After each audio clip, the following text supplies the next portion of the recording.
The Battle of Zawichost was a battle fought between Roman the Great of Galicia, Volhynia, and Leszek I the White of Lesser Poland, along with his brother, Conrad I of Masovia. After declaring war and invading Lesser Poland, Roman and his forces were ambushed by the Poles in the vicinity of Zawichost by the Vistula River. In the tumult that followed, Roman was killed, and the Polish victory would lead to Poland's growing power and the weakening of Rus. Background: in the 11th century, Poland and Rus entered a border dispute, and the lands of Lesser Poland and Rus were changing hands constantly. In the early Middle Ages, the area of what later would become Galicia was scarcely populated, as the region was settled by Rus peoples from the east and by Poles from the west. Border clashes took place in the lands of Przemysl, Sanok, Drohyczyn, and Vladimir in Volhynia. The decline of Kiev in Rus gave Poland the opportunity to seize control of the regions.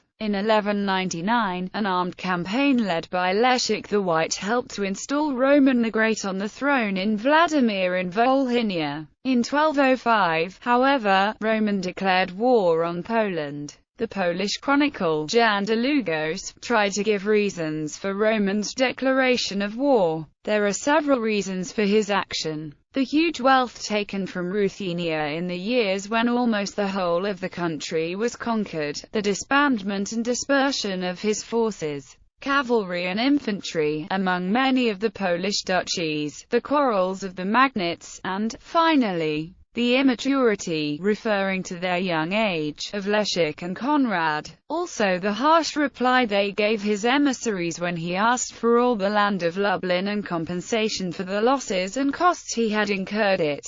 The Battle of River Mozgawa, and was told that, having quit the field of battle, he was not entitled to anything. Długosz further explains that before crossing the Polish frontier, Roman sent emissaries to the Bishop of Vladimir and asked for his blessing, as he intended to campaign in Poland for 3 years. The bishop declined Roman's gifts and denied him any blessing, explaining that he cannot bless Roman or his enterprise, since he has previously started unjust and wicked wars and is again embarking on one that is quite unjustified. Considering that the Poles have so often exposed their bodies to danger and death to defend the Ruthenians against the barbarians, Roman responded by telling the bishop that he will cut his head off when he returns from his victory. Battle. In the early spring, Roman invaded the land of Lublin and laid siege to the city. The Polish garrison was successful in defending the city, but the Rusyns caused great destruction to the local population,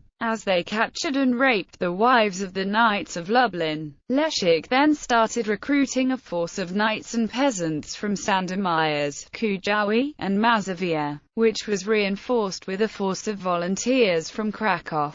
When Roman learned of the Polish force that was advancing towards him, he raised the siege and advanced deep into Poland by pillaging and threatening with devastation and eradication of the Latin Rite. Several bishops and nobles approached Roman and asked for peace, promising to pay compensation. Roman accepted, but continued with the war. He captured some priests and had them shot at with arrows, hoping to disclose the location of Leszek. Długosz gives a detailed description of the battle. Leszek reaches the Vistula and gets his army across partly in boats, partly by fording, thanks to a drought. There are a number of places where the river is so shallow as to allow this, and pitchers camp outside Zawichost. When his scouts report the approach of the Poles, Roman laughs at them. Then some soldiers confirm what the scouts have said, but Roman still does not believe them, saying that the Poles will never engage him in battle. Then, at dawn, on June 19, the feast of the martyrs SS Gervase and Protes, Leszek and Conrad arrive on the scene. Their army, commanded by the voivode of Mazovia, is already in battle array and ready to fight. The shooting of the Polish archers and the pressure of the Polish attack is such that, in so narrow an area, Roman is scarcely able to array his first line. The two armies raise a clamor and engage with spears and lances poised. Although Leszek and Conrad are present, they are not allowed to take part in the fighting but have to remain at a distance. where they await the result, torn between fear and hope. The Poles rout the Ruthenian first line, and it seems that fortune is favoring them. However, having so many knights, Roman is able to replace those who fall or are wounded. The Poles are not angry with the Ruthenians but with their duke, who to them is a traitor, a breaker of faith and a deserter, and they are after his blood.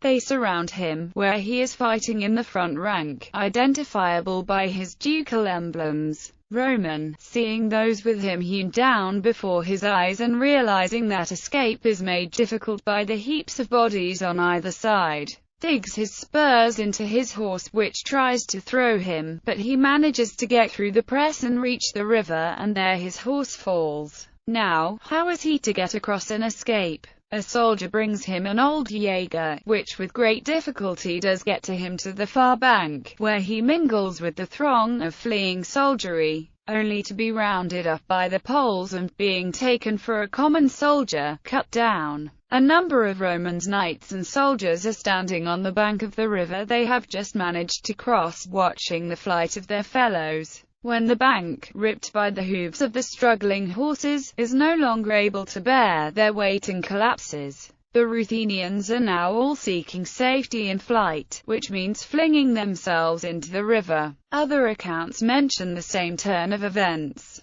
The Suzdal Chronicle of the Laurentian Codex mentions that Roman of Halich took on Poles and conquered cities, and stopped at the Vistula River with his small druzina. Poles then attacked and killed him with the druzina, and people from Halich came, took their dead prince and carried him to Halich and buried him in a church. According to the later Chronica Polonii Majoris, Roman refuses to pay the tribute to Leszek, bravely challenges him, and with amassing the large force unexpectedly invades into the Polish lands. As Leszek found that out, he assembled a small troop, rushed to meet him in Zawichost, fiercely attacks him, captures and defeats of the Ruthenians, that initially came arrogantly. Many were wounded, very many killed, with Prince Roman, and the others, seeing that, tried to find the rescue escaping, and many pathetically ended their lives in the Vistula, and so happened in 1205 AD, kh so Zayak, she 13 VV. Many of the Rus drowned and many more died at the hands of the local population, as Polish troops chased them all the way to Vladimir. Few survived the massacre, and at the order of Leszek and Conrad, Roman's body was buried in Sandomierz.